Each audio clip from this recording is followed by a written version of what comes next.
Case details ಹಾಗೂ ಕೆಲವು ವಿಶಿಷ್ಟ ಮಾಹಿತಿಗಳನ್ನು ಈ ಭಾಗದಲ್ಲಿ ತಿಳಿಯುವಿರಿ.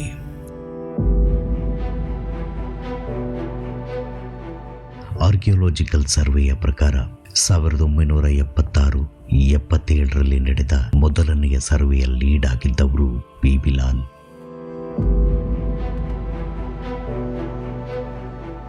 ಅದೇ ಟೀಮ್ನಲ್ಲಿ ಇದ್ದ ಆರ್ಕಿಯೋಲಜಿಸ್ಟ್ ಕೆ ಮೊಹಮ್ಮದ್ ಪ್ರಕಾರ ಮಸೀದಿಯನ್ನ 12 ದೇವಸ್ಥಾನದ ಪಿಲ್ಲರ್ಸ್ಗಳ ಮೇಲೆ ಕಟ್ಟಲಾಗಿದೆ. ವಿಶೇಷತೆ ಏನೆಂದ್ರೆ ಅದರ ಮೇಲೆ ವಿಷ್ಣುವಿನ ಪೂರ್ಣ ಕಳಶದ ಗುರುತುಗಳಿವೆ.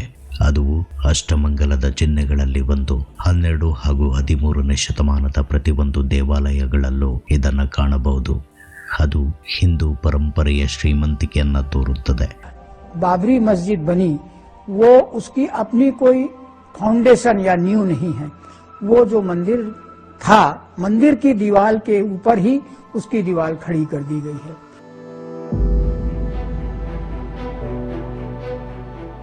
ಆದರೆ 1990ರ ಸರ್ವೆಯಲ್ಲಿ ಏನೂ ಸಿಗಲಿಲ್ಲವೆಂದು ರಿಪೋರ್ಟ್ ನೀಡಲಾಗಿತ್ತು.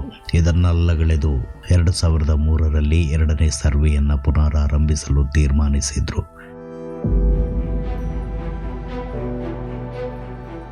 ಈ ಬಾರಿ ಸಿಕ್ಕಿದ್ದು 17 ಸರಣಿ ಸಾಲಿನಲ್ಲಿ 50 ಪಿಲ್ಲರ್ಸ್ಗಳು. ಇದರಿಂದ ಒಂದು ದೊಡ್ಡ ದೇವಸ್ಥಾನದ ಅಸ್ತಿತ್ವವಿತ್ತು ಎಂಬುದರ ಸಾಕ್ಷ್ಯ ಸಿಕ್ಕಿತು ಮತ್ತು ಅದು 12ನೇ ಶತಮಾನಕ್ಕೆ ಸೇರಿದ್ದು ಎಂದು ಖಚಿತಗೊಂಡಿತ್ತು. ಅದರ ಜೊತೆಗೆ 263 ಟೆರಾಕೋಟಾ ವಸ್ತುಗಳಾದ ಮಾನವ ಹೋಲಿತ ಆಕೃತಿಗಳು, ದೇವಾನುದೇವತೆಗಳ ವಿಗ್ರಹಗಳು ಮುಂತಾದರ ಕುರುಹುಗಳು ಸಿಕ್ಕಿದ್ವು.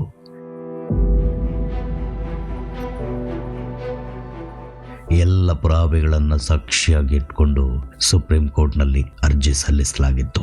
ಆ ತೀರ್ಪಿನ ಪ್ರಕಾರ ಮಸೀದಿಯು ರಾಮನ ದೇವಾಲಯದ ಮೇಲೆ ಕಟ್ಟಲಾಗಿದೆಯೇ ಹೊರತು ಖಾಲಿ ಜಾಗದಲ್ಲಿ ಅಲ್ಲ ಎಂದು ಘೋಷಿಸಲಾಯಿತು.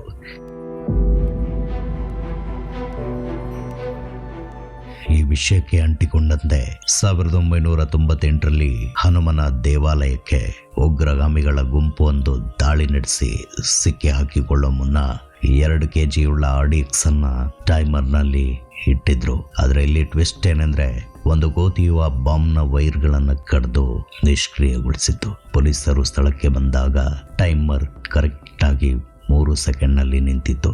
ಇದು ಒಂದು ಉದಾಹರಣೆ ಅಷ್ಟೇ.